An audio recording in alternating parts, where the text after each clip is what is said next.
الحمدللہ رب العالمین والصلاة والسلام على سید المرسلین اما بعد فاعوذ باللہ من الشیطان الرجیم بسم اللہ الرحمن الرحیم پڑھئے الصلاة والسلام علیک یا رسول اللہ وعلى آلک واصحابک یا حبیب اللہ الصلاة والسلام علیک یا نبی اللہ وعلى آلک واصحابک یا نور اللہ۔ درود پاک پڑھنے کے بے شمار فضائل و برکات ہیں۔ اللہ پاک کے آخری نبی رسول ہاشمی صلی اللہ تعالی علیہ وآلہ وسلم نے نماز کے بعد حمد و ثنا اور درود شریف پڑھنے والے سے فرمایا، دعا مانگ قبول کی جائے گی، سوال کر دیا جائے گا۔ تو پتہ یہ چلا کہ جب بھی نماز سے فارغ ہوں تو اللہ پاک کی حمد و ثنا کر کے، جیسے ہم کہتے ہیں نا الحمدللہ رب العالمین والصلاة والسلام علی خاتم النبیین، یہ کوئی بھی خطبے کے الفاظ جس میں اللہ کی حمد بھی ہو، اللہ کی ثنا بھی ہو، اور اس کے بعد درود پاک پڑھ لیں۔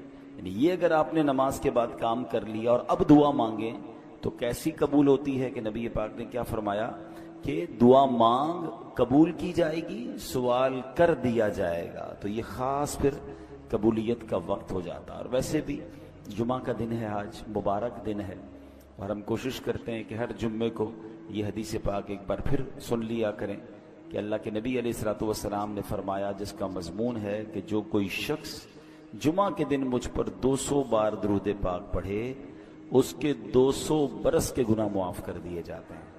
تو خاص درود پاک پڑھنے کا دن ہے، تو کثرت کے ساتھ درود پاک پڑھتے رہا کریں۔ آئیے مل کر محبت کے ساتھ بآواز بلند درود پاک پڑھ لیں۔ صلو علی الحبیب صلی اللہ تعالی علی محمد صلی اللہ علیہ وسلم۔ دعائیں ہوتی ہیں مقبول اس وسیلے سے، خدا کی خاص عنایت درود پاک سے ہے۔ ازل کے دن سے میرے مصطفیٰ کے چرچے ہیں، تمام دہر پہ رحمت درود پاک سے ہے۔ اللہ درود پاک سے سچی محبت عطا فرمائے۔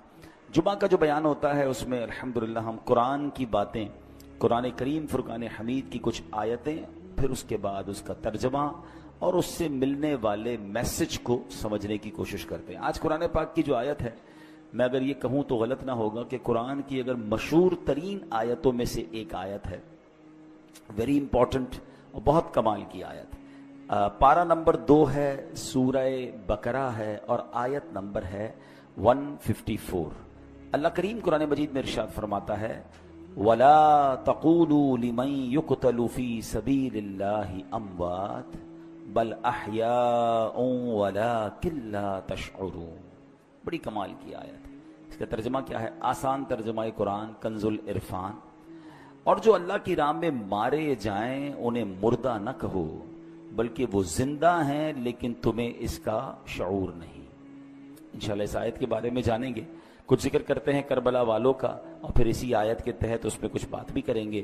روایت میں ہے کہ جنگ صفین کا موقع تھا، مولا کائنات مولا علی شیر خدا کرم اللہ تعالی وجہ الکریم میدان کربلا سے گزرے۔ یاد رہے یہ کربلا سے بہت پہلے کا واقعہ ہے۔ امام حسین کی جب شہادت ہوئی تو مولا علی تو پہلے ہی شہید ہو چکے تھے، تو یہ بہت پہلے کا واقعہ۔ اسی مقام سے ایگزیکٹلی اس میدان سے جب حضرت علی گزرے تو آپ نے وہاں نماز فجر ادا کی اور اس کی مٹی کو اٹھا کر سونگھا، اور پھر درد بھرے لہجے میں کہا، یہ وہ جگہ ہے جہاں ایک جماعت شہید کی جائے گی، وہ سب کے سب بغیر حساب کے جنت میں داخل ہوں گے۔ سبحان اللہ، کیا شان ہے شہدائے کربلا کی۔ اس روایت سے مولا علی شیر خدا کرم اللہ تعالی وجہ الکریم کو اللہ کی عطا سے جو علم غیب عطا کیا گیا تھا وہ بھی معلوم ہو رہا ہے، اور یہ واقعہ تو ابھی سالوں بعد ہونا ہے، لیکن مولا علی نے پہلے بتا دیا۔ چاہیں تو اشاروں سے اپنے کایا ہی پلٹ دیں دنیا کی، یہ شان ہے خدمت گاروں کی، تو سرکار کا عالم کیا ہوگا۔ اچھا، یہاں یہ بھی پتا چلا کہ اس میدان پہ کربلا والے امام حسین اور ان کے خاندان والے آئیں گے، شہید ہوں گے، اور سب کے سب بلا حساب جنت میں جائیں گے۔ یہ بھی ان کا مقام پتا چل رہا ہے۔ اب آتے ہیں آیت کریمہ کی طرف۔ اب کربلا میں شریک ہونے والے خوش نصیب حسینیوں کے بڑے بڑے فضائل ہیں. ان میں بعض تو صحابہ تھے، اور ہمارا سچا پکا عقیدہ ہے کہ ہر صحابی جنتی ہے. پھر اس لشکر حسین میں صحابہ بھی تھے، تابعین بھی تھے، یعنی وہ خوش نصیب تھے کہ جنہوں نے صحابہ کرام علیہم رضوان کی صحبت پائی. یہ بھی بڑے اونچے رتبے والے تھے. پھر ان کا امام عالی مقام امام حسین کے ساتھ کربلا میں شریک ہونا، آپ پر اپنی جانیں قربان کرنا، یہ ایک اور عظیم فضیلت بنتی ہے. اللہ اکبر. اور پھر انہیں ایک اور بڑا مرتبہ کیا ملا کہ اللہ کریم نے انہیں شہادت عطا فرمائی. شہادت بہت بلند مرتبہ ہے، جیسا کہ ہم نے بھی قرآن پاک کی آیت میں سنا، وَلَا تَقُولُوا لِمَن يُقْتَلُ فِي سَبِيلِ اللَّهِ أَمْوَاتٌ بَلْ أَحْيَاءٌ وَلَٰكِن لَّا تَشْعُرُونَ. اور جو اللہ کی راہ میں مارے جائیں انہیں مردہ نہ کہو، بلکہ وہ زندہ ہیں لیکن تمہیں اس کا شعور نہیں. اب ذرا غور کیجئے، شہیدوں کی شان کیسی نرالی ہے. آدمی راہ خدا میں جہاد کرتے ہوئے لڑتے ہوئے مارا گیا، وفات ہو گئی، سر کٹ گیا، روح بدن سے نکل گئی، اسے کفن پہنایا، اس کی نماز جنازہ پڑھی، قبر میں اتارا. ظاہری آنکھیں دیکھ رہی ہیں کہ جناب آدمی کا انتقال ہو گیا ہے، مگر قرآن کیا کہہ رہا ہے؟ فرمایا خبردار یہ شہید ہیں، انہیں ہرگز مردہ نہ کہو بلکہ یہ زندہ ہیں، تمہیں شعور نہیں ہے. ہے نا عجیب بات؟ بھائی آنکھیں کہ دیکھ رہی ہیں کہ انتقال ہو گیا ہے، کفن پہنایا، جنازہ ہوا، قبر میں اتار دیا. بلکہ ایک اور قرآن کی آیت میں کیا ارشاد ہوتا ہے؟ وَلَا تَحْسَبَنَّ الَّذِينَ قُتِلُوا فِي سَبِيلِ اللَّهِ أَمْوَاتًا. قرآن کہتا ہے جو اللہ کی راہ میں شہید کیے گئے ہرگز انہیں مردہ خیال نہ کرنا. اللہ اکبر.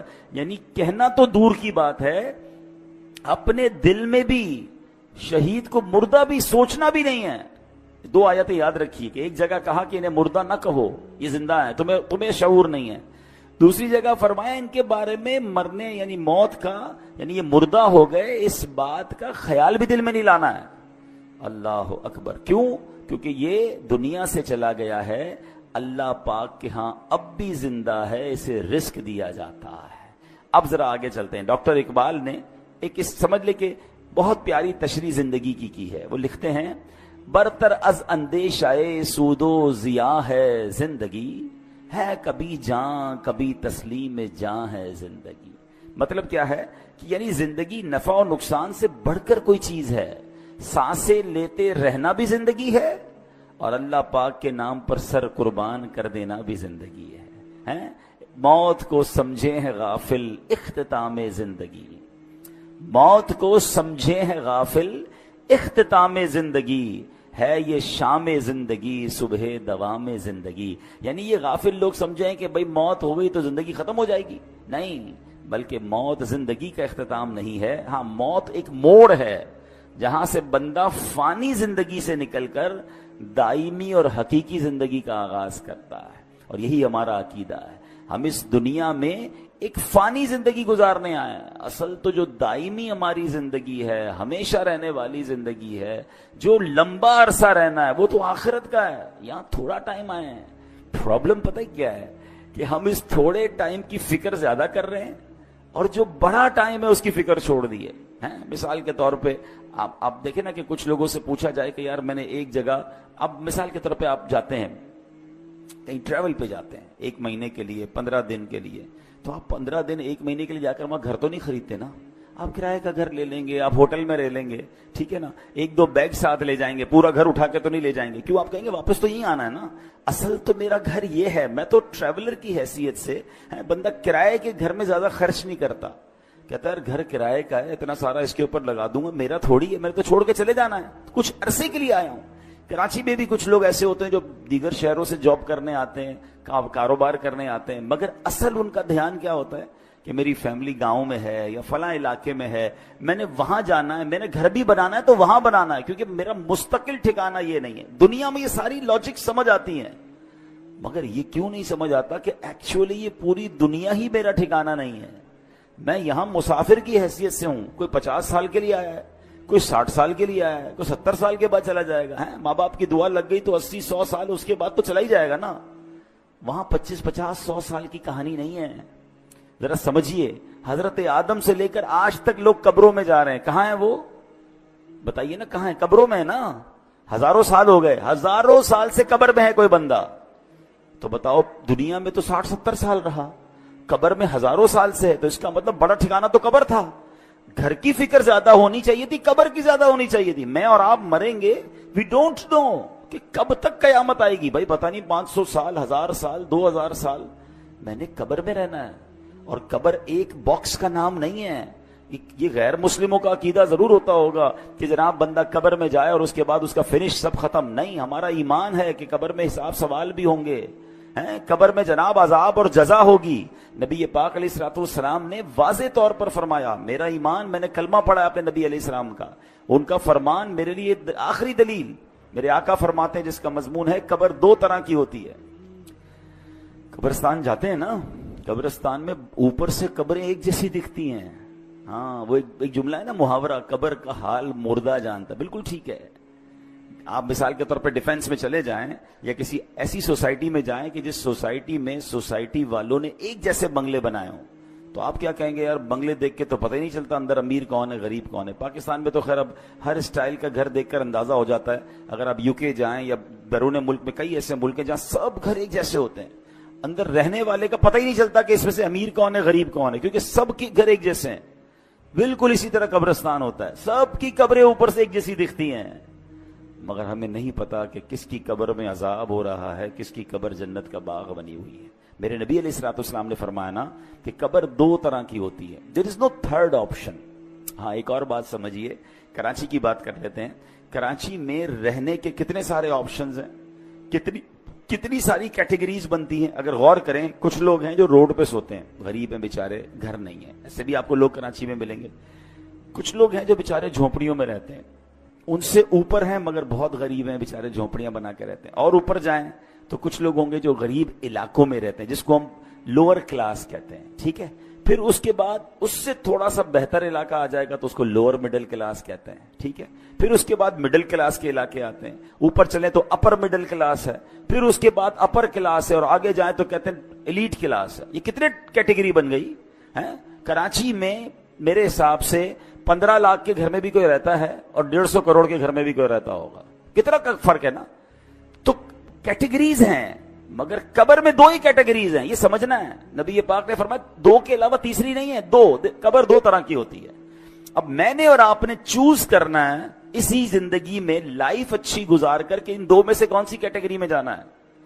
آقا فرماتے ہیں یا تو جنت کے باغوں میں سے ایک باغ ہوتی ہے یا تو دوزخ کے گھڑوں میں سے ایک گھڑا۔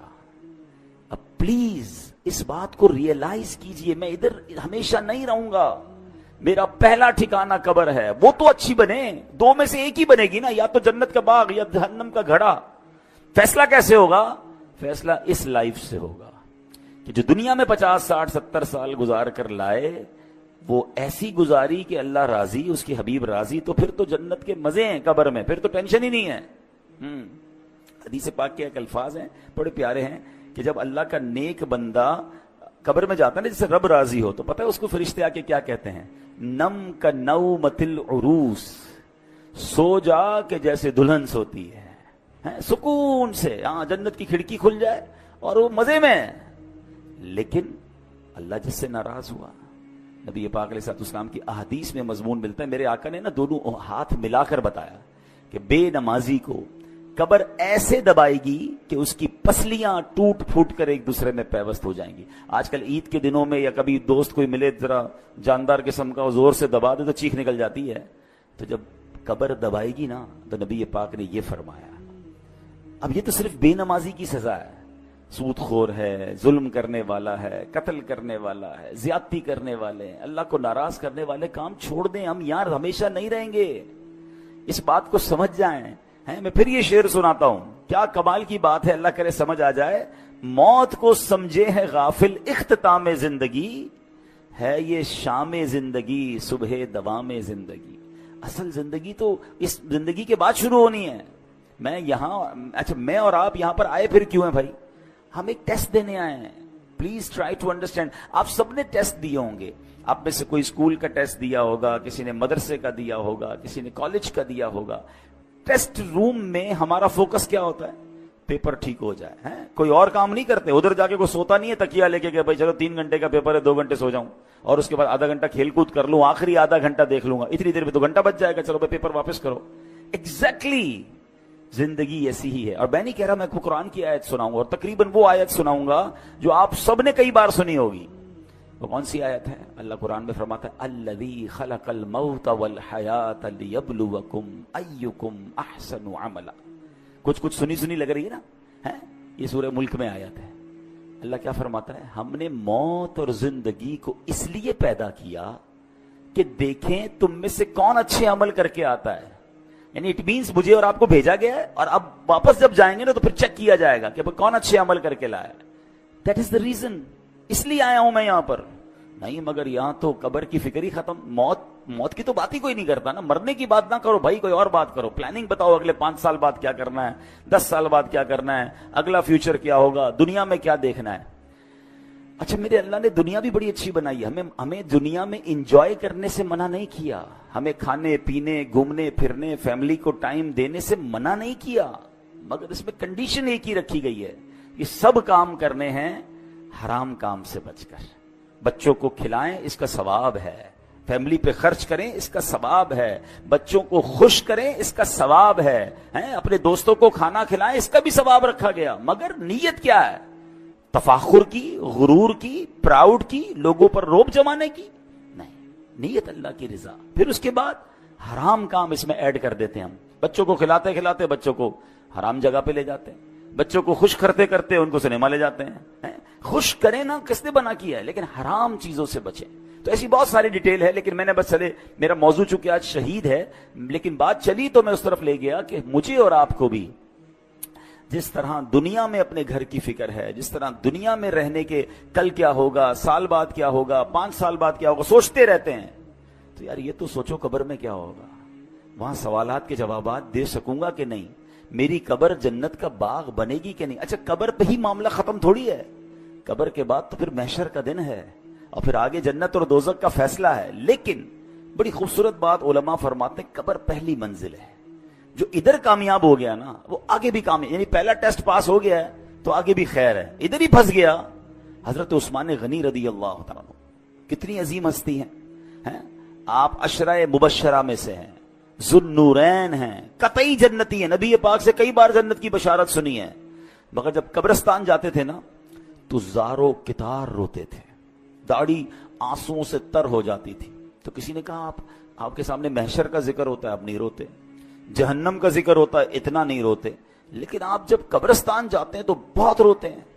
تو کمال کی بات فرماتے قبر ہی پہلی منزل ہے, جو ادھر کامیاب ہو گیا وہ آگے بھی کامیاب ہو گیا. تو please try to prepare beautiful grave for you. اپنی بہترین قبر بنانے کی کوشش کرنی ہے. وہ پیسوں سے نہیں ہوگی کہ میں کہوں بھائی میرے مرنے کے بعد ماربل والی قبر بنا دینا. آپ ماربل نہیں, سونے کی قبر بنا لیں. اگر اللہ ناراض ہے تو اندر عذاب ہو رہا ہوگا. باہر کا قبر کا کوئی کمال نہیں ہے, اندر کی کہانی اور ہے. اللہ کرے یہ بات مجھے بھی سمجھ آ جائے, یہ بات آپ کو بھی سمجھ آ جائے. اب امام حسین رضی اللہ تعالیٰ عنہ کی بات چل رہی ہے, شہیدوں کی بات چل رہی ہے. حضرت زید بن ارقم رضی اللہ تعالیٰ عنہ, شہید زندہ ہوتا ہے نا. اب ذرا سنیے گا واقعہ, میں امام حسین کا واقعہ سنانے لگا ہوں. صحابی رسول حضرت زید بن ارقم کہتے ہیں جب یزیدی لشکر نے ظلم پہ ظلم ڈھایا کہ امام علی مقام کے سر انور کو معاذ اللہ جب نیزے پر اٹھا لیا گیا, شہید کر کے سر مبارک کو معاذ اللہ کٹ کر کے اب نیزے پر اٹھا کر اسے گلی گلی لیے پھرتے تھے. اللہ اکبر.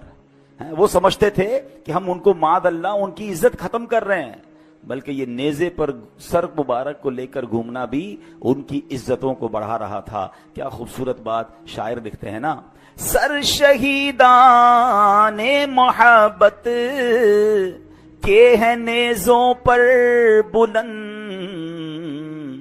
اور اونچی کی خدا نے قدر و شان اہل بیت. تو وہ کہتے ہیں کہ جب میں نے دیکھا کہ امام حسین کے سر کو لے جایا جا رہا ہے تو میں اپنے مکان کے اوپر والے حصے میں تھا, بالا خانے میں تھا. تو بدبخت یزیدی جب نبی حضرت امام حسین کے سر انور کو لے کر جا رہے تھے نا, تو میں نے امام حسین کے منہ مبارک سے یعنی سر سے تلاوت کی آواز سنی, اور آپ یہ آیت پڑھ رہے تھے سورہ کہف کی, ام حسبت ان اصحاب الکہف ام حسبت ان اصحاب الکہف والرقیم کانوا من آیاتنا عجبا، کیا تمہیں معلوم ہوا کہ پہاڑی، غار اور جنگل کے کنارے والے وہ ہماری نشانیوں میں سے ایک عجیب نشانی تھے۔ اللہ اکبر۔ عبادت ہو تو ایسی ہو، تلاوت ہو تو ایسی ہو، سرے شبیر تو نیزے پہ بھی قرآن سناتا ہے۔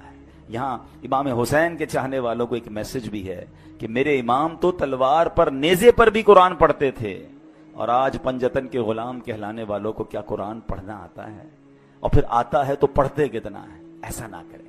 حسینی طریقہ یہ ہے کہ ہم روز جو ہے قرآن پاک کی تلاوت کریں۔ عرب کے کسی عقل مند نے بڑی پیاری بات کہی، لکھتا ہے ان الناس یعیشون و یموتون لیکن الشہداء یعیشون و یعیشون، کہتے ہیں انسان جیتے رہتے ہیں پھر مر جاتے ہیں، مگر شہید جیتے ہیں پھر شہید ہو کر ہمیشہ کی زندگی کو پا لیتے ہیں۔ تو شہیدوں کا مرتبہ تو بڑے کمال کے ہیں۔ اللہ اکبر۔ علماء کہتے ہیں کہ شہید کیوں کہا جاتا ہے، لفظ شہید کیوں کہا جاتا ہے، تو کہا کیونکہ شہید زندہ ہوتا ہے اور اس کی روح ہمیشہ حاضر رہتی، کیونکہ شہید کے جو لفظی معنی ہے نا وہ ہے حاضر کے، ٹھیک ہے، حاضر، موجود، گواہ، یہ شہید کے ایگزیکٹلی معنی ہے۔ تو جو اللہ کی راہ میں شہید ہوتے ہیں ان کو شہید کیوں کہتے ہیں؟ فرمایا کہ شہید تو زندہ ہوتا ہے، اس کی روح ہمیشہ حاضر ہی رہتی ہے، لہذا اسے شہید کہا جاتا ہے۔ ایک وجہ فرمائی کہ اللہ پاک اور فرشتے اس کے جنتی ہونے کے گواہ ہو جاتے ہیں، اس لیے اس کو شہید کہا جاتا ہے۔ جیسے اس کی روح نکلتی ہے، جنتی انعامات دیکھ لیتی ہے، یہ روح نکلتے وقت صرف رحمت کے فرشتوں کو دیکھتا ہے، عذاب کے فرشتوں کو نہیں دیکھتا، اور شہید کے لیے فرشتے اس کے اچھے خاتمے کے گواہ ہوتے ہیں، اس لیے اس کو شہید کہا جاتا ہے۔ اللہ اکبر۔ مفتی احمد یار خان نعیمی رحمۃ اللہ تعالی علیہ نے اس کی بڑی پیاری وجہ لکھی۔ وہ فرماتے ہیں دیگر مسلمان قیامت کے دن حساب کتاب سے فارغ ہو کر جنت میں پہنچیں گے، اس سے پہلے ان کی قبر میں جنت کی ایک کھڑکی کھولی جاتی ہے، مگر شہید وہ خوش بخت ہے کہ روح نکلتے ہی وہ ڈائریکٹ جنت میں پہنچ جاتا ہے، وہاں کی سیر بھی کرتا ہے، وہاں کے رزق بھی کھاتا ہے۔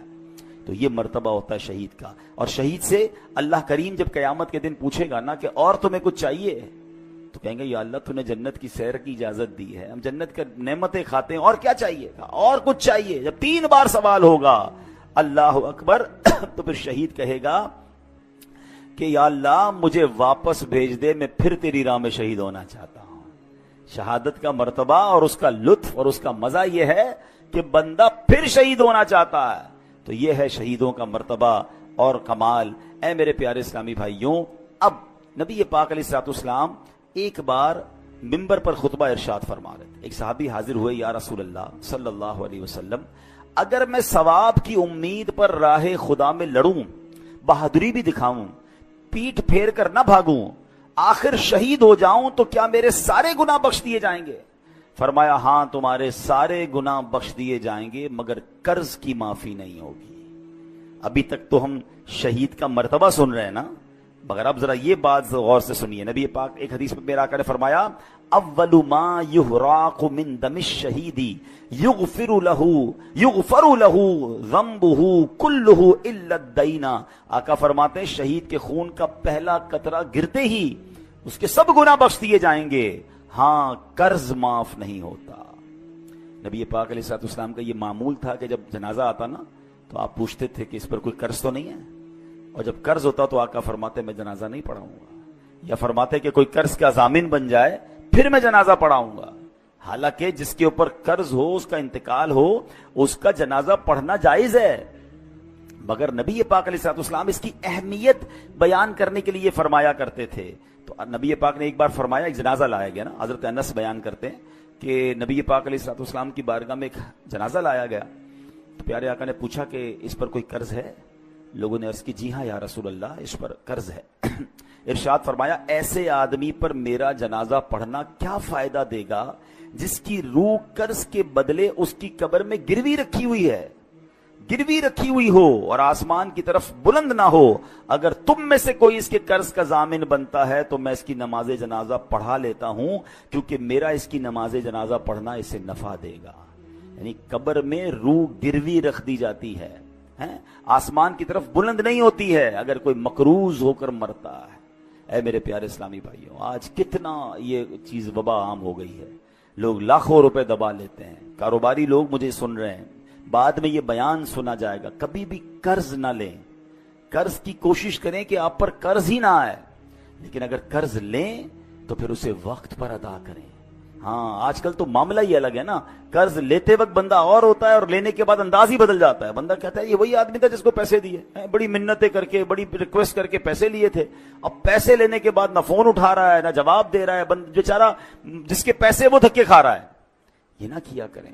روایتوں میں آتا ہے اگر کسی نے کسی کی رقم دینی ہے اور پیسے ہوتے ہوئے نہیں دے رہا ہے، ایک تو نا کہ ختم ہو گیا، اس کی الگ ایک پوری تفصیل ہے، لیکن اگر اس کے پاس ایسا کچھ ہے کہ اپنا سامان بیچ کر اپنی تمام چیزیں بیچ کر قرض ادا کر سکتا ہے تو اس کو کرنا پڑے گا، ورنہ ہر لمحے گناہگار ہو رہا ہے، اس کے گناہوں کا میٹر شروع ہو رہا ہے۔ تو کبھی بھی ایسا نہ کریں، قرض لیں تو اچھی نیتوں سے لیں، وقت سے پہلے لوٹائیں، پھنس گئے ہیں تو جواب تو دیں، رپلائی تو دیں، اس کے پاس جا کر معذرت کریں اس سے کہ بھائی میں پریشان ہوں، مجھے تھوڑا اور وقت دے دو، لیکن اب تو معاملہ ہی الگ ہے، بندہ ہی غائب ہو جاتا ہے۔ آج غائب ہو جاؤ گے پھر کیا ہوگا قبر میں؟ پتہ ہے قیامت کے دن ان پیسوں کے بدلے نیکیاں دینی پڑیں گی۔ وہاں پیسے نہیں ہوں گے کہ بھائی یا اللہ میں نے اس کے 2 لاکھ لیے تھے، محشر کے دن میں 2 لاکھ دے رہا ہوں، نہیں، وہاں چیک بک نہیں ہوگی۔ وہاں کیا ہوگا؟ روایتوں میں آتا ہے کہ جو اعلیٰ حضرت امام اہل سنت لکھتے ہیں کہ جو کسی کے 3 پیسے جان بوجھ کر دبا لے، 3 پیسوں کی ویلیو کیا ہے؟ آج کل تو لوگ پتہ نہیں کتنا زمینوں پہ قبضہ کر رہے ہیں، پیسے دبا رہے ہیں۔ فرمایا اسے قیامت کے دن 700 مقبول با جماعت نمازیں دینی پڑ جائیں گی۔ ایک طرف 3 پیسے ہوں گے، اس کے بدلے دینا کیا پڑے گا؟ 700، وہ بھی مقبول با جماعت نمازیں۔ جس نے کروڑوں کھائے ہیں، جس نے زمینوں پہ قبضہ کیا ہے، جو لوگوں کا پیسہ نہیں لوٹا رہا ہے، وہ کیا جواب دے گا قیامت؟ نبی پاک نے جنازہ پڑھانے سے منع فرما دیا۔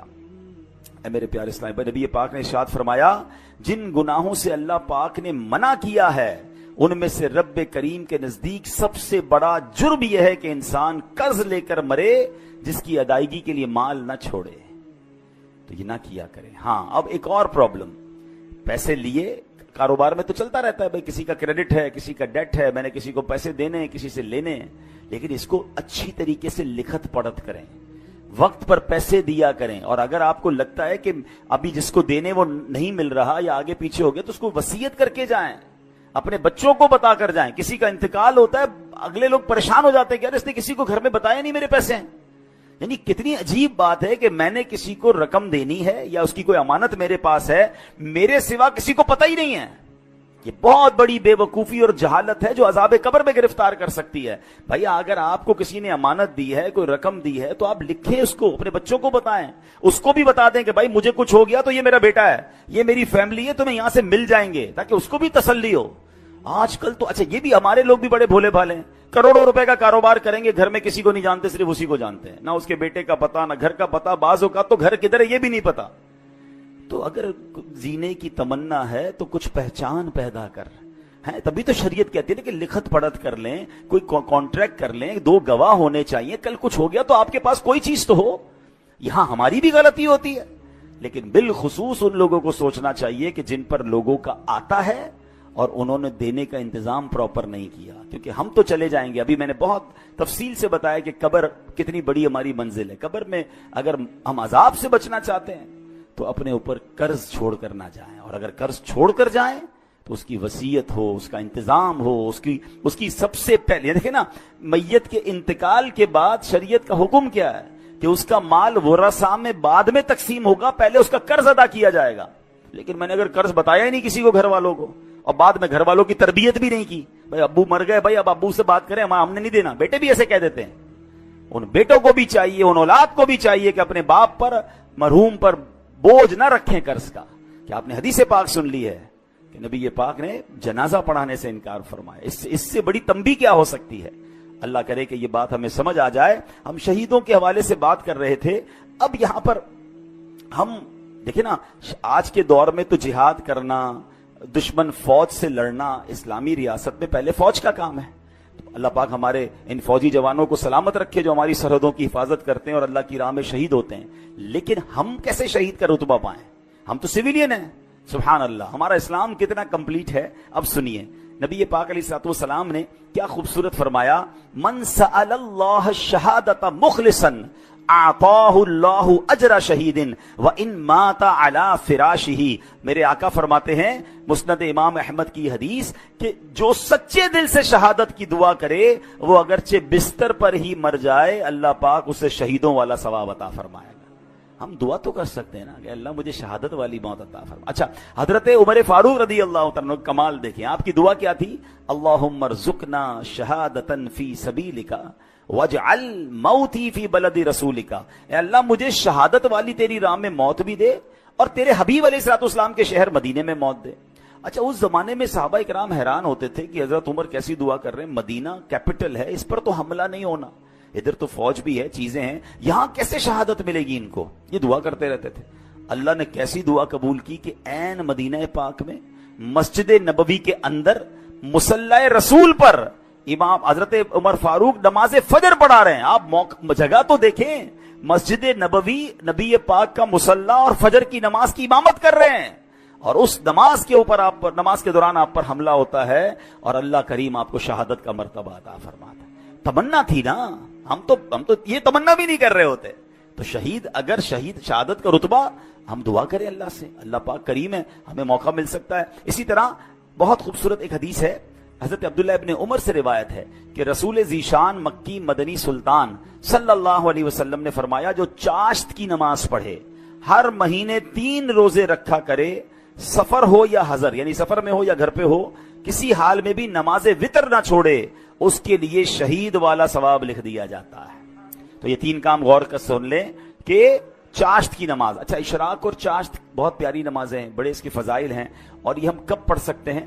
جب فجر کا وقت ختم ہوتا ہے نا، آپ ٹائم ٹیبل پہ دیکھ سکتے ہیں، اس کے 20 منٹ گزرنے کے بعد آپ اشراق اور چاشت کے نوافل پڑھ سکتے ہیں۔ اس کے کم از کم 2 رکعتیں پڑھ لیں، زیادہ بھی پڑھ سکتے ہیں، اور سبحان اللہ اشراق و چاشت کی بڑی فضیلتیں ہیں۔ اور پھر یہ جو ہر مہینے 3 روزے رکھنے ہیں، اس میں اچھا یہ ہے کہ ایام 20 کے روزے رکھ لیے جائیں۔ ہر اسلامی تاریخ کی 13، 14، 15 تاریخ کو ایام 20 کہا جاتا ہے۔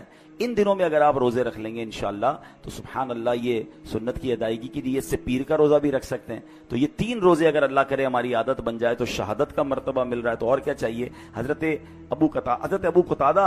ابو قتادہ انصاری رضی اللہ تعالیٰ عنہ فرماتے ہیں، نبی پاک علیہ الصلوۃ والسلام سے ہر پیر کے روزے کے بارے میں عرض کیا گیا کہ حضور آپ پیر کا روزہ رکھا کرتے ہیں، تو ارشاد فرمایا اسی دن میری ولادت ہوئی اور اسی دن مجھ پر وحی نازل ہوئی تھی۔ تو بہرحال اللہ کریم ہمیں ان نیکیوں پر عمل کرنے کی توفیق عطا فرمائے۔ اور آج جو ہم نے شہادت کے بارے میں سنا، اس کے بارے میں بھی، پھر قبر کے بارے میں ہم نے سنا کہ قبر کی تیاری کیسے کرنی ہے، پھر ہم نے قرض کے بارے میں سنا کہ قرض کے معاملات پر کتنا خیال رکھنا ہے۔ زندگی کے ایک اصول بنا لیں کہ میرے اوپر، میری ذات پر کسی کا کچھ رہ نہ جائے، جو بھی ہے ڈھونڈ کر تلاش کر کے اس کو پہنچائیں۔ دیر ہو گئی ہے تو معافی دنیا میں مانگ لیں، کیونکہ آخرت میں ہم حساب نہیں کر سکیں گے۔ اور ہم نے ایک اور چیز دیکھی ہے کہ جس کسی نے کسی کے پیسے کھائے ہیں، مال دبایا ہے، دنیا میں بھی اسے برباد ہوتے دیکھا ہے، اور جس کا کھایا گیا ہے نا، ہم نے حیرت انگیز طور پر ایسا دیکھا ہے کہ اللہ نے اس سے زیادہ اسے عطا فرما دیا ہے۔ تو مظلوم کی مدد غیب سے ہوتی ہے، ظالم برباد ہوتا ہے۔ اللہ ہمیں یہ سوچ نصیب فرمائے۔ اور یہاں پر ایک آخری بات کر کے اپنی گفتگو ختم کرتا ہوں کہ ہم نے قرآن کی آیت سے اپنے بیان کو شروع کیا تھا کہ اللہ کی راہ میں شہید ہونے والے کو مردہ نہ کہو، تمہیں شعور نہیں ہے وہ اللہ کی بارگاہ میں زندہ ہیں۔ تو اب ذرا ٹیکنیکلی اور لاجیکلی سمجھ لیں کہ اگر کسی نبی کا امتی شہید ہو جائے، ٹھیک ہے، وہ شہید ہو جائے تو وہ اللہ کی بارگاہ میں زندہ ہے، تو پھر نبی کی جو زندگی ہے اس کا عالم کیا ہوگا؟ وہ تو اس امت کے بھی آقا ہیں۔ تو سبحان اللہ، احادیث میں بھی یہ مضمون ملتا ہے کہ اللہ نے زمین پر حرام قرار دیا ہے کہ وہ انبیاء کے جسموں کو کھائے۔ انبیاء حیات ہوتے ہیں اور وہاں انہیں رزق دیا جاتا ہے۔ یہ کمال ہے اللہ کی عطاؤں سے۔ تو بہرحال آج قرآن و حدیث کے ذریعے ہم نے یہ شہید کے فضائل سنے ہیں۔ اللہ کریم ہمیں بھی ایمان اور عافیت کے ساتھ اے کاش مدینہ منورہ میں شہادت کی موت نصیب فرمائے۔ آئیے حضرت عمر فاروق اعظم رضی اللہ تعالیٰ عنہ کی اسی دعا پر اپنے بیان کو اختتام کرتے ہیں۔ آپ چاہیں تو مل کر آمین کہہ دیجئے گا۔ اللہم ارزقنا شہادتا فی سبیلک واجعل موتنا فی بلد حبیبک صلی اللہ تعالی علیہ وسلم۔ الحمدللہ رب العالمین والصلاة والسلام علی سید المرسلین اما بعد فاعوذ باللہ من الشیطان الرجیم بسم اللہ الرحمن الرحیم. پڑھیے الصلاة والسلام علیک یا رسول اللہ وعلی آلک واصحابک یا حبیب اللہ. الصلاة والسلام علیک یا نبی اللہ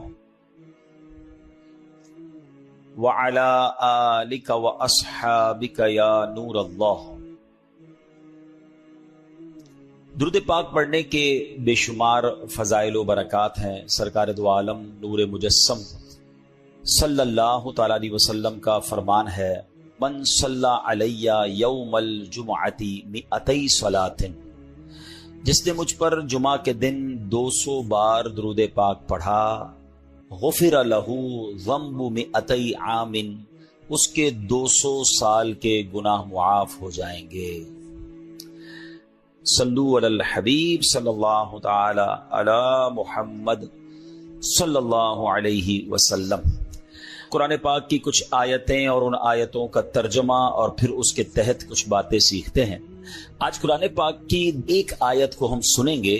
پارہ نمبر 21 ہے، سورہ احزاب ہے اور آیت نمبر ہے 23. لیکن اس آیت میں ایک شاندار عظیم شخصیت اور اس شخصیت کی زندگی میں ہونے والا ایک دردناک واقعہ، اس کو بھی جانیں گے. کیونکہ 18 ذوالحجہ حضرت سیدنا عثمان غنی رضی اللہ تعالیٰ عنہ خلیفۃ المسلمین امیر المؤمنین عثمان با حیا رضی اللہ تعالیٰ عنہ کا یوم شہادت ہے.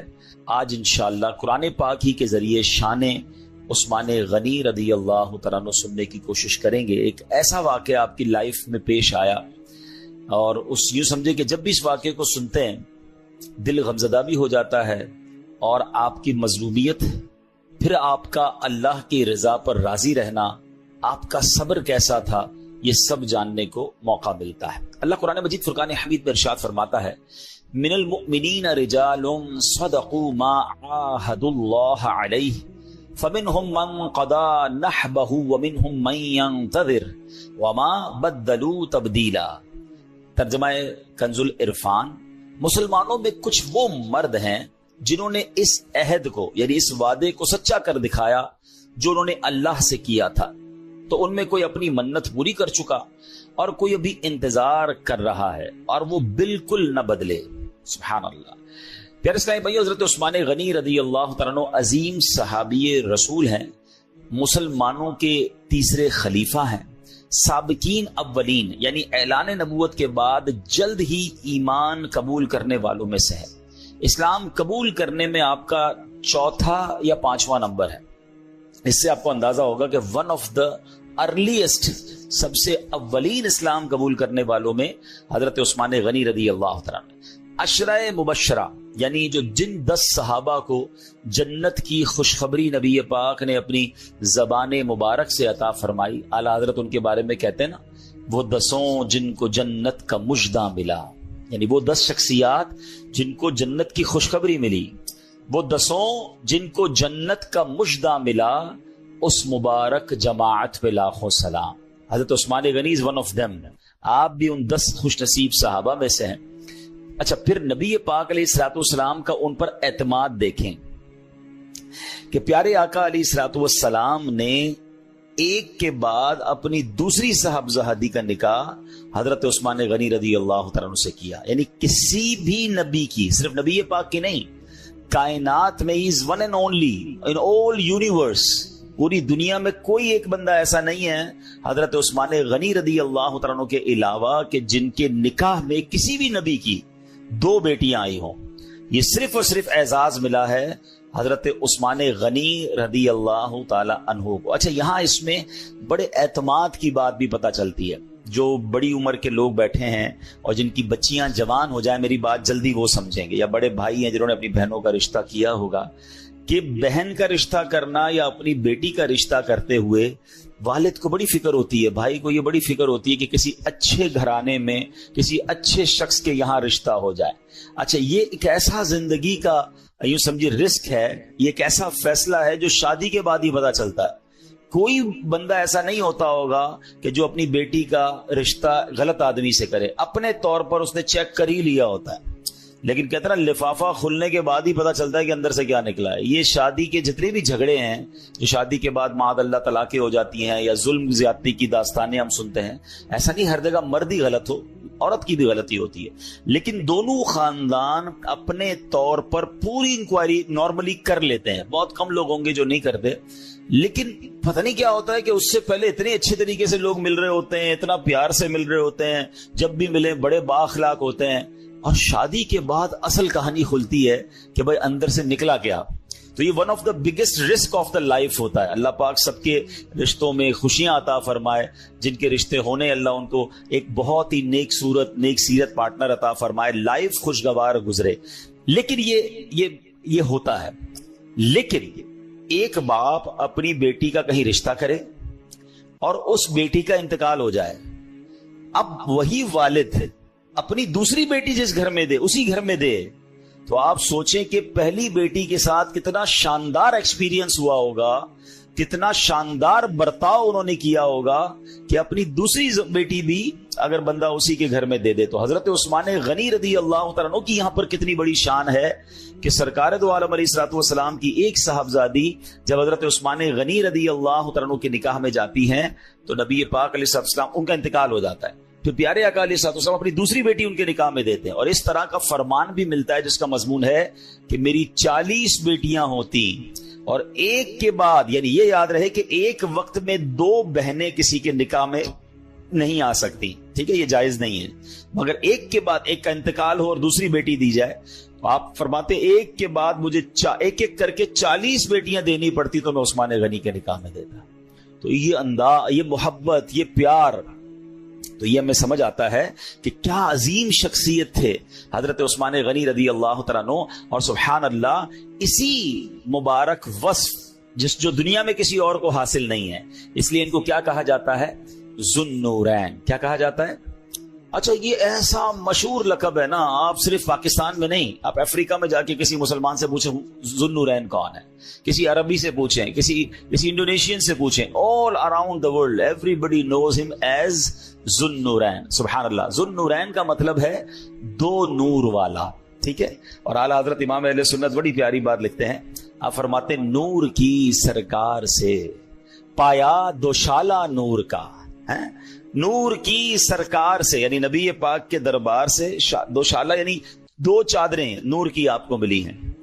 نور کی سرکار سے پایا دوشالہ نور کا، نور کی سرکار سے پایا دوشالہ نور کا، ہو مبارک تم کو ذو النورین جوڑا نور کا۔ تو نبی پاک کے در سے 2 نور کی چادریں عطا ہو گئی اور آپ ذو النورین بن گئے۔ اچھا صرف انسانوں میں آپ ذو النورین نہیں ہیں، مشہور مولا کائنات مولا علی کرم اللہ تعالی وجہ الکریم۔ اب یہاں ان خلیفۃ المسلمین صحابہ کرام میں آپس میں پیار دیکھیں۔